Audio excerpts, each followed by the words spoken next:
Halo Teknolovers, Menteri Agama Yakut Khalil Qomas melayangkan pernyataan menohok yang membuat masyarakat muslim jadi sewot. Dalam video yang beredar, Gus Yakut membandingkan antara suara toa masjid dengan gonggongan anjing. Hal itu ditanggapi serius oleh mantan Menteri Pemuda dan Olahraga Roy Suryo. Ia berencana melaporkan Gus Yakut ke Polda Metro Jaya. Saat ini keduanya mulai dibanding-bandingkan nih soal karir hingga kehidupan pribadinya. Nah, kali ini Teknologi Populer akan membahas perjalanan karir dan kekayaan Roy Suryo versus Yakut Khalil Qomas. Dotrandas Kanjeng Raden Mas Tumenggung alias Roy Suryo Noto Diprojo Mkes dikenal sebagai pakar telematika yang pernah menduduki kursi menteri sebagai Menteri Pemuda dan Olahraga era Presiden Susilo Bambang Yudhoyono pada Kabinet Indonesia II. Wajah Roy Suryo kerap mengisi layar TV untuk menjadi narasumber bertemakan teknologi informasi, fotografi, dan multimedia. Ia pernah menjadi pembawa acara e-lifestyle Metro TV kurang lebih 8 tahun. Ia juga pernah jadi host acara Orbit di TVRI selama 3 tahun. Roy Suryo pernah menjadi tutor diklat RCTI, TPI, dan reguler di SAF, Puskat, dan Mandiri mulai tahun 1997. Menjadi widya suara Sistem Informasi Diklat Depdagri dan Depen tahun 1998. Konsultan Internet dan Video Telekonferensi Polda DIY tahun 1999. Staf Ahli Gubernur DIY Bidang Teknologi dan BPTIY tahun 1999. Serta anggota Komisi Penyiaran Indonesia Daerah KPID Daerah Istimewa Yogyakarta tahun 2004 hingga 2005. Sebagai kader Partai Demokrat, Roy Suryo salah satu konsultan teknis di situs resmi Presiden Susilo Bambang Yudhoyono.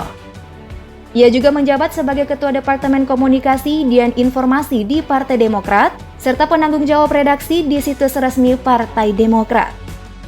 Nah, mengiringi langkah Pak SBY di kursi kepresidenan, Roy Suryo ditunjuk menggantikan Andi Malarangen sebagai Menteri Pemuda dan Olahraga tepat 15 Januari 2013.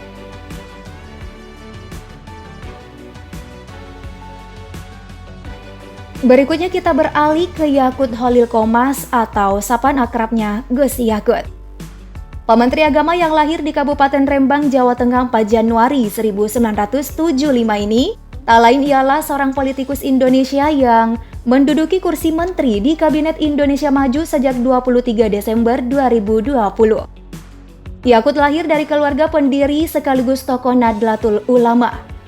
Ayahnya Kiai Haji Muhammad Khalil Bisri, salah satu pendiri dari PKB. Nah, karena ia kader PKB di Rembang, Yakut dipercaya menjadi Ketua Dewan Pimpinan Cabang PKB Kabupaten Rembang sejak 2001 hingga 2014. Sebelum berstatus Menteri Agama, ia pernah menjadi anggota DPR dari Partai Kebangkitan Bangsa PKB. Yakut juga sebelumnya pernah menjadi Wakil Bupati Rembang periode 2005-2010 dan anggota DPRD Kabupaten Rembang periode 2004-2005. Yakut Khalil Qomas kemudian terpilih secara aklamasi sebagai Ketua Umum Gerakan Pemuda Ansor 2015-2020. 22 Desember 2020 ditunjuklah Yakut sebagai Menteri Agama masuk dalam Kabinet Joko Widodo. Setelah dilantik pada 23 Desember, Gus Yakut membuat pernyataan ia berjanji untuk melindungi hak-hak komunitas Syiah dan Ahmadiyah di Indonesia.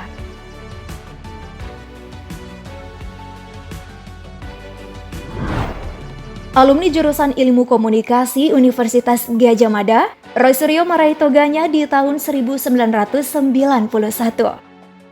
Roy Suryo mengenyam pendidikan Magister Kesehatan di UGM. Kemudian ia mengajar di jurusan Seni Media Rekam, Institut Seni Indonesia tahun 1994 hingga 2004. Selain itu, Roy juga pernah berstatus pengajar di program S1 dan D3 Komunikasi UGM.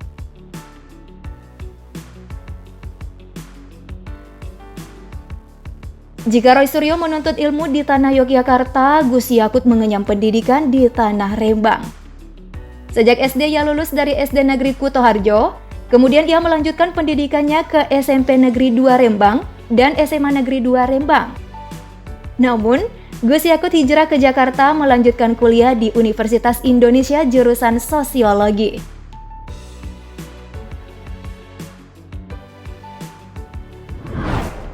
Roy Suryo melepas masa lajangnya pada 10 Desember 1994. Ia menikah dengan Isma Rindayani Priyanti alias Ririn Suryo. Ririn ini berkarir di dunia perbankan dan sempat menjabat sebagai Regional Wealth Manager Bank Mandiri Kantor Wilayah Jakarta Tamrin. Namun, ia mengundurkan diri demi mendampingi Roy Suryo menjalani tugas-tugasnya sebagai Menpora.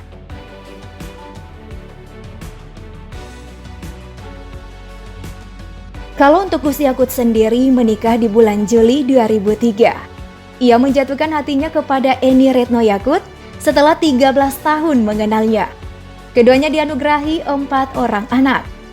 Eni pernah bekerja di bank sebelum menjadi istri Gus Yakut. Nah, setelah Yakut diangkat sebagai Menteri Agama, Eni Retno diangkat sebagai penasihat Dharma Wanita Persatuan Kementerian Agama. Tahun 2021, Eni Retno mendapatkan penghargaan dari organisasi Fatayat NU Jawa Barat sebagai tokoh perempuan sumber inspirasi 2021.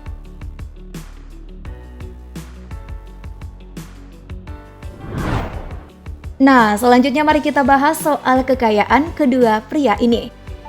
Menurut data KPK tahun 2020, Roy tercatat memiliki kekayaan sebanyak 4,1 miliar rupiah. 1,6 miliar diantaranya dalam bentuk rumah dan bangunan. Roy memiliki 4 rumah dan 1 tanah kosong di Yogyakarta. Menariknya, Roy diketahui punya 35 unit mobil Mercedes-Benz lansiran tahun berbeda-beda.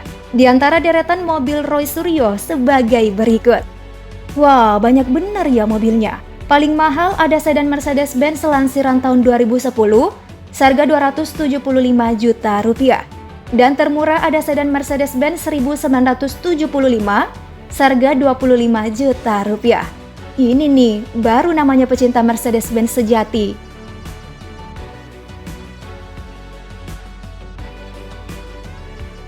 Next, mari kita lihat kekayaan Menteri Agama Yakut Holil Qomas dikabarkan bertambah hingga 10 kali lipat sejak menjabat di Kabinet Indonesia Maju.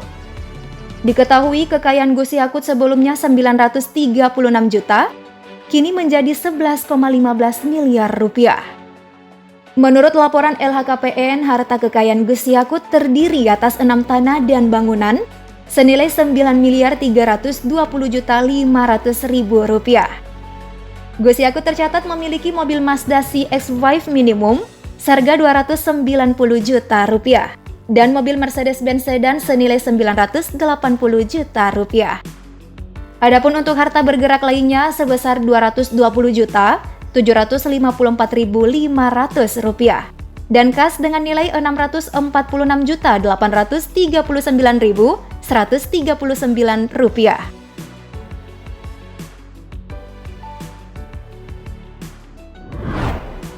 Nah, berbicara hunian, keduanya sama-sama memiliki rumah yang tampak tidak terlalu megah tapi unik. Rumah Gus Yakut berlokasi di Kabupaten Rembang. Rumah yang terletak di pojokan itu memiliki ukuran yang cukup luas berdesain minimalis, dikelilingi dengan pagar yang rendah dan gerbang minimalis. Sedangkan Roy Suryo memiliki hunian berlokasi di Sleman, Yogyakarta, bergaya semi-klasik. Rumah Roy cukup unik karena dikelilingi parabola berjumlah 12 yang sudah terpasang sejak tahun 1994. Parabola ini bertujuan agar memudahkan dirinya mengakses internet. Selain rumah di Yogyakarta, Roy Suryo juga memasang parabola untuk rumahnya di Jakarta.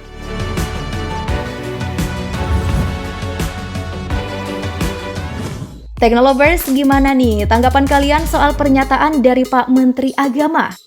Tulis opinimu yuk di kolom komentar.